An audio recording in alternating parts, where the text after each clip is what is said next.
It's March 30th, 1979. Dick Thornburg sits behind his desk, staring at a jumble of wires and brass plates. He watches a utility worker hunch over this tangled mess. Thornburg stands up and with a scowl, he starts to pace around the office. Thornburg is the governor of Pennsylvania, and for the past 45 minutes, his staff has been trying to clear a phone line so he can speak with President Jimmy Carter. The president could help avert the growing crisis at 3 Mile Island. He has an army of experts and endless resources. But to tap into those resources, first, Thornburg actually needs to get Carter on the phone, and that's proving to be incredibly difficult. It seems like every resident in Harrisburg is on the phone, making calls to worried friends and family, and that means the entire city has become one giant busy signal. That's why the utility worker is in the office amid a tangle of wires and tools. It's hoped that soon Thornburg may be able to break through the jammed phone lines and get a connection to the White House. Thornburg rubs his temples as he paces the office, waiting. It's been only 2 days since 3 Mile Island declared a general emergency, but already so much has happened. Thornburg set in motion a small-scale evacuation for pregnant women and children. It seemed like a prudent, conservative measure, but as far as he can tell, this only made the situation worse. Residents began to flee the area, and Thornburg can sense that fear is spreading across the region. With the increasing concerns, Thornburg is now under pressure to make an even bigger decision, whether to issue a broad evacuation.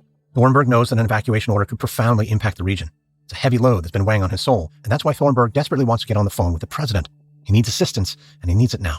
Right then, an aide pokes his head through a door and gives a thumbs up. The president of the United States is on line 3. Thornburg leans forward to pick up the phone. A friendly voice comes over the line. Governor Thornburg, it's Jimmy Carter. How are you holding up? Mr. President, thank you so much for calling. I wish I could give you a positive answer, but to be honest, I've been better. The same goes for the whole state of Pennsylvania. I can imagine. My team and I have been following the situation. I want you to know that I'm making every possible resource available. So right now, what would you say is your primary need? Thornburg looks down at the newspaper on his desk with its ominous black and white image of 3 Mile Island. Sir, we need information. The lieutenant governor and I have gotten all kinds of contradictory assessments. MedEd, Babcock and Wilcox, even the NRC itself, they're all telling us different things. And then they reverse their statements. So, Mr. President, I'd like to be frank, but I don't want to make any enemies here. No, please be honest. Situation calls for it. Thornburg pauses. He knows he has to be careful. This is the President of the United States. But Carter's right. Now's not the time to pretend that everything's okay. Well, to be blunt, I've lost faith in these so-called experts. Our lines are so tied up that I can hardly even reach the NRC. And when I do, 1 minute it's pie in the sky, all is safe, then the next moment I get the sense I need to evacuate everyone now. Carter remains quiet, and for a moment, Thornburg worries he may have overstepped. But then Carter speaks. You know, I came up through the Navy, and I'm familiar with nuclear power. And yet even still, I'm often left scratching my head with all these expert opinions. I bet you just want someone who can be honest and direct. Yes, Mr. President, because I need to decide whether to evacuate. I've got to decide soon. And if we are doing it, I'll need to determine the evacuation radius. If it's 20 miles out from 3 Mile Island, that means moving more than 600,000 people. There's a lot that could go wrong. Tell you what, Dick, I'm going to send you someone you can trust. He'll be on site. He's the best man I've got. Would that help? Sir, that's exactly what I need. Well, I thought so. We'll be in touch soon. Thornburg hangs up the phone and leans back in his chair.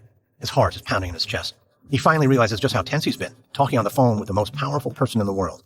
But then Thornburg feels his heartbeat slowing down, his shoulders and arms relaxing. Finally, he's getting the help he needs. Someone he can trust is coming to Pennsylvania and can make sense of this crisis. Thornburg only hopes that the person will arrive soon, because Thornburg knows they're almost out of time. American Scandal is sponsored by the new Audible original Bad Republican by Meghan McCain. In her debut audio memoir, Meghan McCain gives a first-hand look into the life of the conservative rebel and departing co-host of The View. You'll hear what it's like to grow up as the daughter of an American icon and to mourn his loss very publicly just 1 year into her tenure as co-host of America's most-watched daytime talk show. Her memoir also reveals how she handled attacks from the U.S. president and her thoughts on cancel culture, dating, and how our country treats new mothers. It's unsparingly honest, deeply relatable, and highly entertaining. Go beyond what you know about Meghan McCain from TV and your newsfeed. Visit audible.com/badrepublican and listen now. We get support from the new podcast, Hemingway's Picasso. Stephen Coe lived many lives. He was an NFL journeyman, a male model, and one of the most well-connected smugglers in 1980s Miami. Coe collected many souvenirs from his adventures, but his most treasured bounty, a beautiful ceramic crafted by Pablo Picasso and gifted to Ernest Hemingway at the author's Cuban home. So the story goes. Lost during the Cuban Revolution, the artwork resurfaced when Coe took it as payment for a drug run financed by the notorious Pablo Escobar. Coe passed away in 2018, passing the piece down to his son, Stevie. Stevie feels he needs to complete his father's mission of selling this piece and telling Steve's cinematic life story. Is the Picasso authentic or a fraud? Was Steve Coe a big talker or a real deal smuggler? Listen to new episodes of Hemingway's Picasso every Monday wherever you get your podcasts.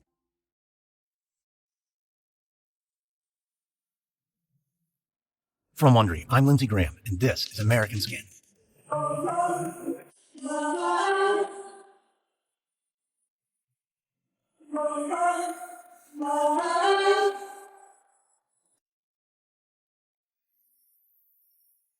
On March 28, 1979, engineers lost control of 3 Mile Island, a nuclear power plant in Pennsylvania. The nuclear reactor's uranium core was uncovered, and radioactive gases began seeping out. For the first time ever, the plant's operators were forced to call a general emergency. By day's end, it seemed that the plant was finally back under control. But just 24 hours later, new alarms rang out in the control room. More radiation leaks had been detected, and a massive bubble of hydrogen was now filling the reactor. That hydrogen threatened to cause an explosion in the reactor, which could lead to a meltdown. As the engineers raced to stabilize the plant, government officials searched desperately for concrete facts they could rely on. Finally, President Jimmy Carter stepped in to reassure the public and help tame the nuclear reactor. This is episode 3, Fight or Flight. It's Friday, March 30th at around 2 p.m. The countryside in southern Pennsylvania is quiet and breezy on this early spring day. The sun is finally out and a goldfinch lands on a tree branch. But the bird suddenly darts away as a roaring engine approaches. The sky is filled with a rapid thumping, and a green and white marine helicopter swoops down over a nearby cornfield. Inside the helicopter, Harold Denton gazes at the nearby cooling towers of 3 Mile Island. The nuclear power plant rises ominously over the horizon, and Denton knows that it's his job to put an end to this crisis once and for all. Denton works in the Nuclear Regulatory Commission, the federal agency that oversees nuclear power plants. He directs the agency's Office of Nuclear Reactor Regulation, and just this morning, President Jimmy Carter gave Denton an order. Carter instructed him to head to Pennsylvania to serve as the president's envoy and lead the government's response to the disaster at 3 Mile Island. As Denton stares out at the nuclear power plant, he knows that this is the most important task of his entire life. Thousands of lives are at stake, and he's now serving the most powerful person in the world. And he knows that the crisis is mounting, and nothing about this job will be easy. Soon, the helicopter makes its descent towards 3 Mile Island. There on the ground below him, Denton spots a group of men in suits waiting for his arrival. The men shield their eyes as the chopper touches down. Denton steps out of the helicopter. Right away, he can see that the men are staring at him, shooting him puzzled expressions. Denton knows that they've been waiting for a knight in shining armor, and with his long nose and oversized ears, he hardly looks the part. Still, sometimes that can be used to his advantage. Denton shakes hands with the men and turns to Jack Herbine, an executive at the company that owns 3 Mile Island. Herbine says they've prepared a makeshift office at a nearby residence, and they should head there now. Denton and Herbine walk side by side, and Herbine runs through the timeline of recent events. He discusses the problems with the plant's feed water pumps, and he explains that the plant suffered a major loss of coolant after an emergency valve stuck open. Denton is about to speak, but Herbine cuts him off. He tells Denton that his goal is to bring the plant to a cold shutdown as quickly and smoothly as possible, and he doesn't want any outside interference. Herbine shoots Denton a cold look and says that with all due respect, he's concerned that Denton will slow down this process. Denton gives a friendly smile, and without breaking eye contact, he gives Herbine his sense of the current situation. It's simple, Denton says. Up until now, Metropolitan Edison was in charge. He bears the responsibility for everything that's gone wrong, and their miscommunication is making things worse by the hour. Denton stops walking, and the rest of the group stops too. They all stare at Denton as he waits to speak. Denton then explains how they're going to move forward. He says that President Carter has chosen him, and him alone, to plot the way forward. From now on, Met Ed will answer to him. Jack Herbine opens his mouth to respond, but Denton interrupts him. He informs Herbine that he has plenty of experience being challenged by utility executives. He knows how to make their lives hell, and he knows how to help them. It's really their choice.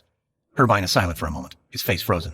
Then he slowly nods, and Denton gives another good-natured smile and adds that he recently learned about a new problem at the plant, a massive bubble of hydrogen building up in the reactor, which could ultimately lead to a meltdown. And right now, it's time to come clean. It's time for Herbine to tell him everything. Later that evening, Bill Scranton stands at the top of a marble staircase in the lobby of the state capitol building. Right now, the lieutenant governor is waiting for the arrival of Harold Denton.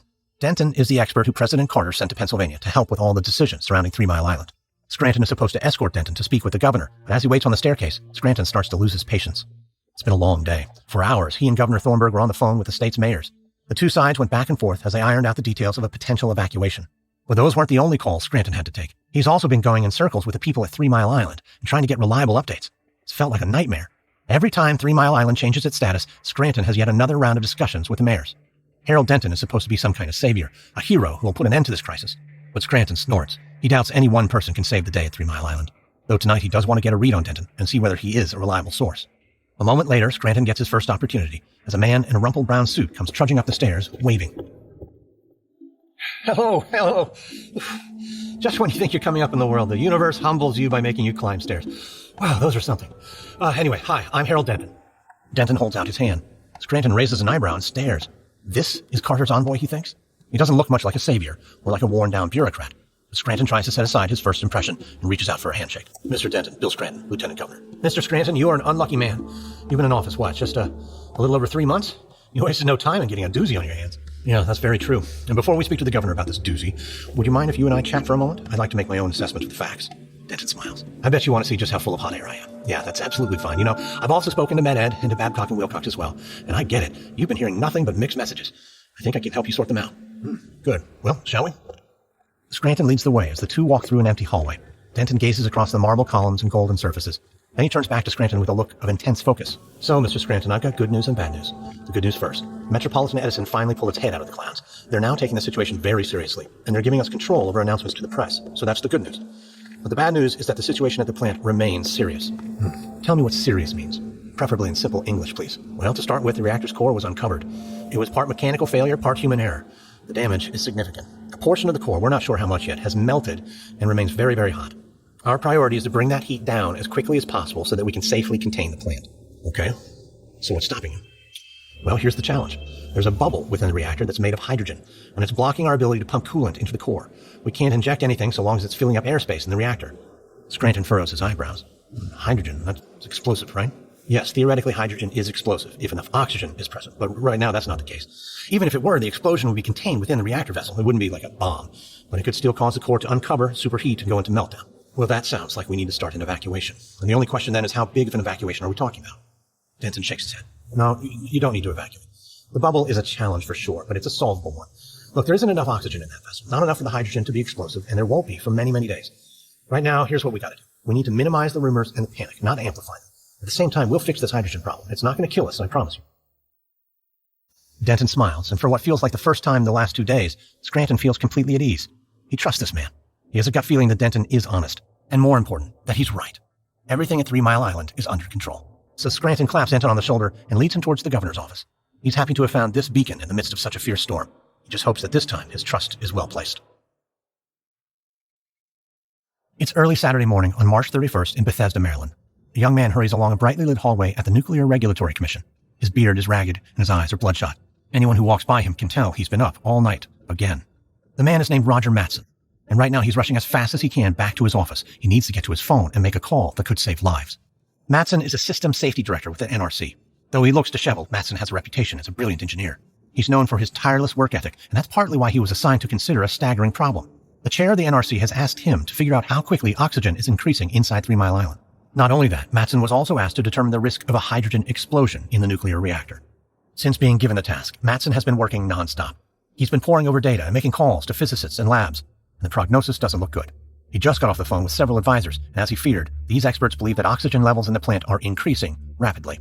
Soon the hydrogen inside the reactor could be ready to explode. As he winds through the hallway, Mattson turns a corner and nearly collides with a safety inspector. The man starts to say something, but Mattson races past him without saying a word. He has no time for apologies, at least not for this man.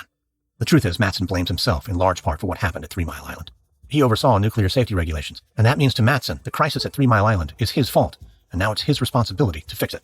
Mattson pushes open a door and heads straight to his desk. It's littered with charts, graphs, and blueprints. He shoves them aside and reaches for the phone. He has to issue a warning, and quickly, because Mattson believes that 3 Mile Island faces an imminent threat. If hydrogen explodes in the nuclear core, the core will collapse in on itself. 20 tons of uranium will burn through the bottom of the reactor vessel. It could keep sinking and come in contact with underground water, at which point the water will vaporize and shoot up geysers of radiation. Everyone within 50 miles of the plant could be under immediate threat of radiation exposure. Mattson has checked the map. That's some 2.5 million people. Mattson knows he must speak with Harold Denton to convince his boss to start evacuations right away. Otherwise, there's no telling how many could die. In the small town of Fox Lake, Illinois, Joe Gliniewicz was a hometown hero and 30-year veteran of the local police department. On September 1st, 2015, just 1 month from retirement, he was found dead outside an abandoned cement plant, shot in the chest twice at close range. While the town and Joe's family mourned his passing, hundreds of police officers launched a manhunt to find his killer. After weeks of searching, the lead investigator discovered chilling secrets about Joe, the local police department, and the village of Fox Lake. These were secrets that, once uncovered, would put the town in the national spotlight and haunt them for years to come. Wondery's shocking true crime podcast, Over My Dead Body, is back for a 3rd season with a story about corruption, betrayal, and the secrets of a fallen hero. Follow Over My Dead Body Season 3, Fox Lake, on Apple Podcasts, or you can listen early and ad-free by subscribing to Wondery Plus in Apple Podcasts or the Wondery app. The new true crime podcast, Shadow of Truth, explores a haunting murder that left investigators searching for a killer and on a mission for the truth. Police found Tahir Rada's dead body hidden behind a locked bathroom door. As the prosecution and police began to pull together evidence, one person of interest became their focus, Roman Zadarov. And within days, he confessed to Tahir's murder. Everyone considered the case closed, especially after Zadarov was locked up. However, recently revealed new evidence suggests there was a lot more to this story. With new DNA results and shocking witness testimony, Shadow of Truth unravels this mystery. To hear the whole story, listen to the podcast Shadow of Truth. Follow Shadow of Truth on Apple Podcasts, Amazon Music, or you can binge all 6 episodes ad-free and early by subscribing to Wondery Plus in Apple Podcasts or the Wondery app.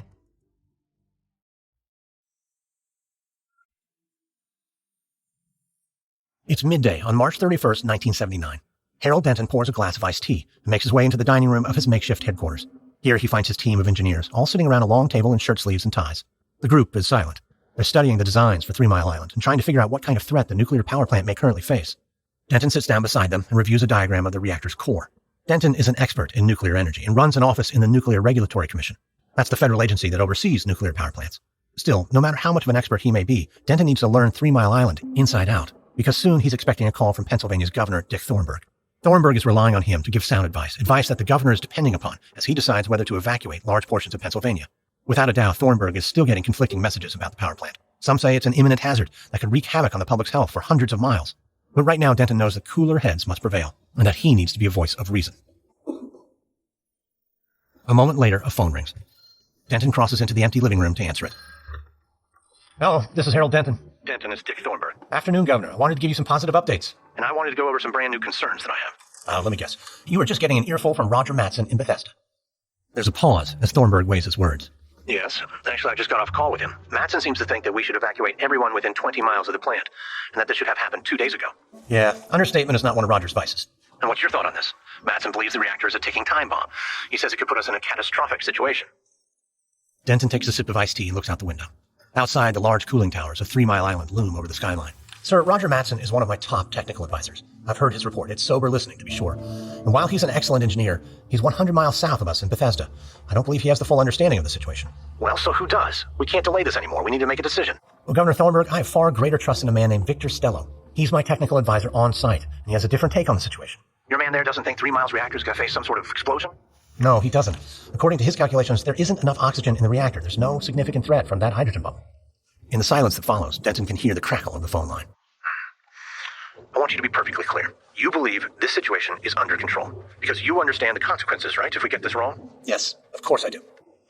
And yet you do not think I should call an evacuation. Well, look, this is your decision. Whatever you order stands. But no one in this residence, myself included, no one has any inclination to leave. Right now, I can see the towers at 3 Mile Island. I feel safe. We feel safe. And I believe that evacuating hundreds of thousands of people for no defensible reason would be the true disaster.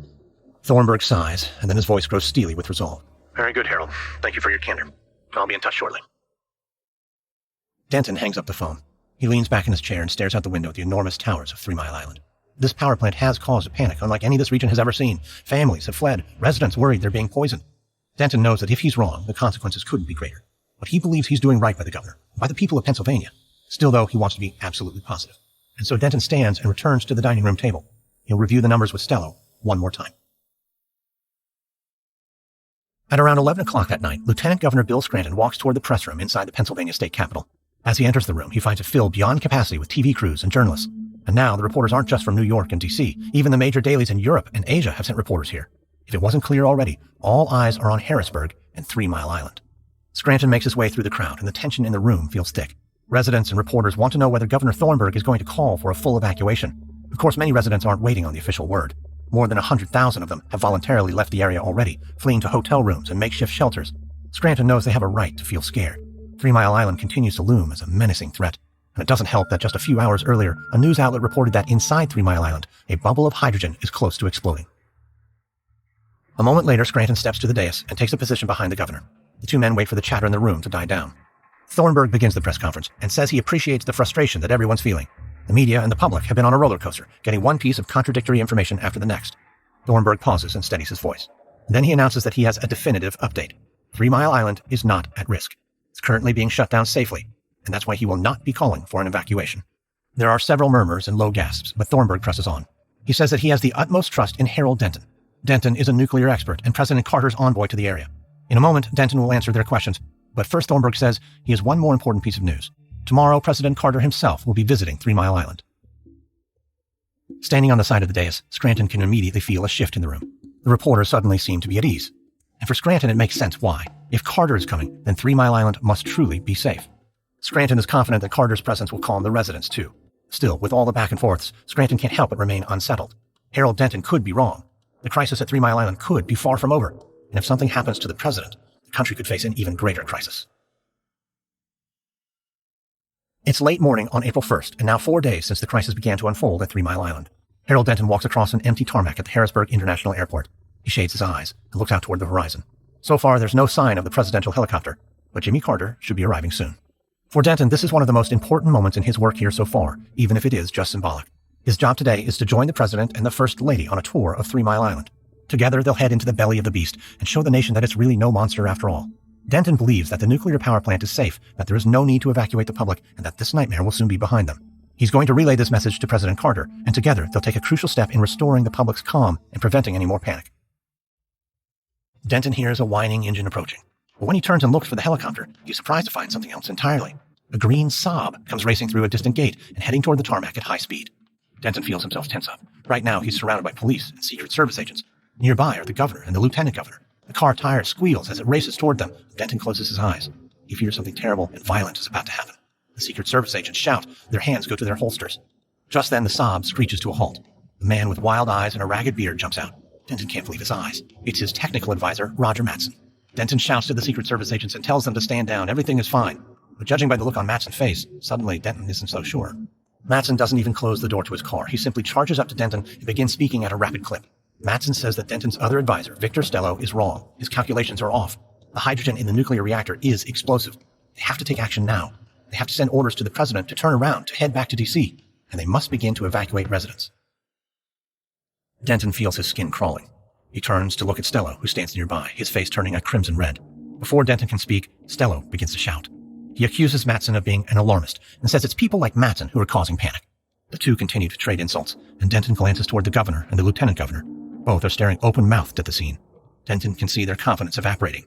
He feels woozy, like the ground is sinking underneath his feet. He knows he needs to take action. He needs to stop this fighting, to reestablish order. But before he can say a word, he hears a loud beating sound approaching. Denton turns and looks out at the cloudy sky. There he sees a helicopter painted with the words, United States of America. It slows down and descends onto a ramp, blowing back the hair and clothes of everyone assembled. The group grows quiet, and a minute later, President Jimmy Carter emerges. The president gives a quick wave. By his side is First Lady Rosalind Carter. Denton takes a deep breath. This is the crucial moment. He trusts what Stello's told him, that 3 Mile Island is safe, that the president has nothing to fear if he wants to tour the plant, and that the residents can all rest easy knowing that the crisis is over. The operators at 3 Mile Island have slain the monster. But Denton also knows he has an obligation to lay out both perspectives for the president. After that, he is unsure which way things will go. If Carter believes Mattson, everyone will reboard the helicopter and depart. He can only imagine the panic that will ensue if the president flies away instead of touring the plant. But on the other hand, the president may decide to stay, in which case Denton must be sure that Victor Stello is right, that the crisis is contained, because if Stello is wrong, this difficult situation could grow much, much worse.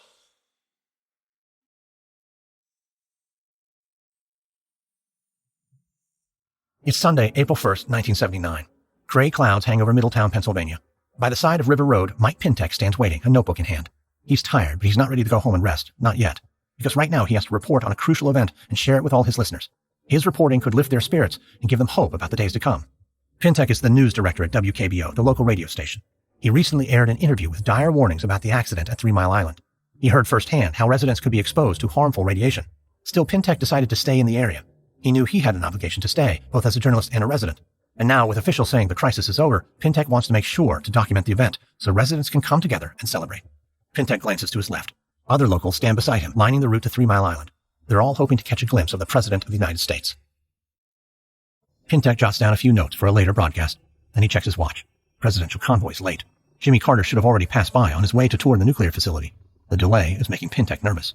Maybe the president knows something that no one else does. Maybe Carter got a warning that the area was not safe. Pintek's mind starts churning. Maybe he shouldn't really be here, and neither should any of these other residents.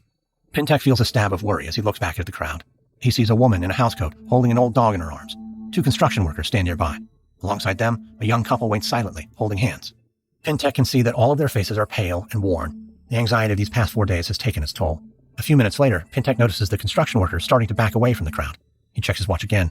It looks like the residents of Middletown have been abandoned. But just then, shouts come up from the road. Pintek leans out to look. Up at the bend, there's a wave of hands going up into the air. And then suddenly he spots a yellow school bus rumbling down River Road, flanked by several sleek black cars. As the bus approaches, Pintek can see Jimmy Carter himself leaning out from one of the windows. The president is waving and smiling. The crowd explodes around Pintek, cheering and waving right back. As the bus passes, Pintek finds himself waving too. and he's surprised to feel tears in his eyes. The President of the United States is here. In solidarity, Carter is with them. Pintek looks around at the crowd. The forlorn expressions have vanished, replaced by excited smiles. He spent 4 long days alternating between frustration and fear. Now finally, Mike Pintek feels hope. And soon he'll head back to the station and share those feelings with all of his listeners. It's time that the people of southern Pennsylvania had a reason to rejoice. 30 minutes later, Governor Dick Thornburg leans forward and ties a pair of yellow plastic booties over his shoes. Thornburg is inside the guardhouse of 3 Mile Island, and as he ties the knots, he watches, full of nerves, as an eerie scene unfolds before him. Technicians are attaching radiation monitoring badges to Bill Scranton and Harold Denton. Then they move on and attach the badges to President Carter and the First Lady. Thornburg can't shake his anxious feelings. Earlier today, President Carter received another briefing on the crisis at 3 Mile Island. He listened intently and considered the possibility that a hydrogen bubble could explode in the reactor vessel and even lead to a nightmare scenario. Yet the president said he'd made up his mind. If he reboarded his helicopter and left, that would send an unambiguous message to the region. It would be a message of fear and panic, and Carter said that's not why he came here. He wants to reassure the population, not make the situation worse. So that's why Thornburg, Carter, and the others are here at 3 Mile Island. They're about to see the power plant up close. Once they're ready, the technicians lead the group out of the guard room. They walk across the yard toward the large teal building where the Unit 2 control room is located. The president falls back to walk alongside Thornburg. You're not happy that I stuck around, are you? Mr. President, it's not a question of my happiness or concern for your safety. Carter nods, and the group arrives at a steel door leading into the control building. Carter holds it open for Thornburg. Mr. President, I wish we had more certainty in this situation. The facts still feel blurry, and the stakes are far too high for that. You have all the right concerns, but listen, I trust Harold Denton, and I trust his team's understanding of this whole situation. But more important than that, the people of Pennsylvania need us. They need to see that we're standing strong, that we're not giving in to fear. I believe that should override any hesitation. I can appreciate that. I know you can. Your concern for your people is obvious. As the men step into the control room, Carter turns and looks Thornburg in the eye. There will be a lot of questions to answer here when all is said and done, but your leadership won't be one of them. Now, if you'll excuse me. The president then steps forward and meets with members of the press. Thornburg stands alone for a minute, taking in the cavernous control room, with its rows of flashing lights and gauges and dials. For a moment he feels overwhelmed by the complexity of all these machines, and he's struck with a sinking feeling as he considers the horrible suffering that this power plant could have inflicted on so many residents, maybe still can. But then there's a bright pop of a camera flash. Thornburg looks up and sees the president and the first lady touring the control room. News photographers follow behind them. The couple appears calm and unhurried. Something shifts inside Thornburg. For days he'd had a gnawing feeling of dread, one that seemed to creep up on him even in his sleep. But now, with the president before him, Thornburg feels he can let down his guard. He knows he's in good hands, and so are the residents of Pennsylvania. It's April 27th, about 4 weeks later. Gary Miller leans against the back wall of the Unit 2 control room at 3 Mile Island. Miller, the plant supervisor, is joined by Bill Ziwi, the graveyard shift operator. The alarms are finally silent in the control room, but that doesn't mean it's all quiet. Today, the room is noisy and packed with government officials and scientists. For Miller, it seems like every major figure in the nuclear industry has been shoehorned into the space. Miller looks at Ziwi. He worries about him. The man's confidence seems deeply shaken. Miller knows that many place the blame for this disaster on himself and Ziwi, in addition to the other operators on duty that terrible Wednesday morning. Miller knows he'd made mistakes. He took measures that were supposed to help prevent a crisis, but instead he only made matters worse. But Miller thinks many people have drawn the wrong conclusions. Roger Madsen thought there could be an explosion in the reactor. It turns out he was wrong. President Carter was still touring the plant when Roger Madsen and Victor Stello found the problem, that there was a flaw in Madsen's calculations. They were all just lucky the governor hadn't ordered a full-scale evacuation for a math error. As Miller looks out across the room at all the nuclear experts, he thinks about mistakes and human error. He can accept that people are fallible. Roger Madsen meant well, even if his warnings were based on bad math. But for Miller, the real blame falls on those who were greedy, arrogant, or lazy. Miller is especially angry at Babcock and Wilcox, the company that designed the power plant, as they were well aware of the flaws in their equipment. Then there was also Metropolitan Edison, the utility company, which broke regulations and allowed major maintenance while the plant was nearly at full capacity. Miller shakes his head, because he knows this is all part of a bigger problem. The Nuclear Regulatory Commission allowed much of this bad behavior, which nearly led to a nuclear meltdown. Miller catches eyes with Ziwi, who gives a nod and smiles. He suggests they start pushing their way toward the central console, if they want to get there sometime before tomorrow. Miller chuckles and steps forward into the crowd. In just a few moments, it will be time for him to power down the station. It's taken weeks for the operators to get to this point. They've been venting off the hydrogen as slowly as possible to avoid an explosion or dangerous release of radiation. But now it's time. Miller reaches his position and gently nudges aside a pair of officials. As if on cue, the voices in the room all settle. Miller looks to the back office. A scientist in a white coat raises his hand. It's Miller's signal to turn off the core coolant pump. This will be the final step toward completely shutting down the plant. Miller flips the switch and the pump powers down. Technicians begin calling out temperatures and corroborating data points. So far, so good. The core's temperature remains within limits. It's cooling at a rapid pace and will soon approach cold shutdown. Miller takes one more look at the familiar dials and gauges. Then he exhales a deep breath of relief. It's finally over. 3 years later, on July 21st, 1982, the 3 Mile Island reactor was finally safe enough to assess the damage. A robotic camera was slowly lowered into the nuclear core. Investigators discovered something shocking. 1/2 of the radioactive uranium core, 20 tons in all, had melted into the bottom of the reactor. Investigators concluded that 3 Mile Island could have gone into total meltdown had the core remained uncovered for much longer during the initial accident. The partial meltdown of 3 Mile Island profoundly altered the way Americans viewed nuclear technology. The accident prompted numerous anti-nuclear protests and significantly slowed the growth of nuclear power in the U.S. It also changed how nuclear power plants were developed, run, and regulated. The cleanup of the damaged reactor at 3 Mile Island took nearly 14 years. It cost state and federal governments about $973 million. 3 Mile Island was largely seen as an accident in which minimal radiation was released and no one was hurt. However, a group of some 4,000 local residents believe that the incident was far more dangerous than has been publicly acknowledged. They cite a myriad of health issues that they or their loved ones have experienced. Christine Lehman, the Steinstown resident, has suffered from melanoma, fibromyalgia, thyroid problems, infertility, and brain lesions. Neither Babcock and Wilcox nor Metropolitan Edison were charged for any economic, medical, or psychological damages. Next, on American Scandal, we speak with Peter Bradford, who began serving as a member of the Nuclear Regulatory Commission in 1977. We'll talk about what it was like to deal with the unfolding crisis at 3 Mile Island and how events then shaped the world today. From Wondery, this is episode 3 of 3 Mile Island for American Scandal. If you like our show, please give us a 5-star rating and leave a review. And be sure to tell your friends. Subscribe on Apple Podcasts, Spotify, the Wondery app, or wherever you're listening right now. Join Wondery Plus in the Wondery app to listen ad-free. You'll also find some links and offers from our sponsors in the episode notes. Supporting them helps us keep offering our shows for free. Another way you can support the show is by filling out a small survey at Wondery.com/survey to tell us what topics we might cover next. You can also find us and me on Twitter. Search for #American Scandal or follow me at Lindsay A. Graham. Be sure to listen to my other podcasts too, American History Tellers and American Elections Wicked Game. A quick note about our reenactments. In most cases, we can't know exactly what was said, but all our dramatizations are based on historical research. Our consultant for this series is J. Samuel Walker. He is the author of the book 3 Mile Island, A Nuclear Crisis in Historical Perspective, which contains more rich details about the nuclear accident. And if you'd like to learn even more about 3 Mile Island, we recommend the book The Warning by Mike Gray and Ira Rosen. American Scandal is hosted, edited, and executive produced by me, Lindsay Graham, for Airship. Audio editing by Molly Bach. Sound design by Derek Behrens. This episode is written by Charles Olivier, edited by Christina Malsberger, produced by Gabe Ribbon. Executive producers are Stephanie Jentz, Jenny Lauer-Beckman, and Hernan Lopez for Wondery.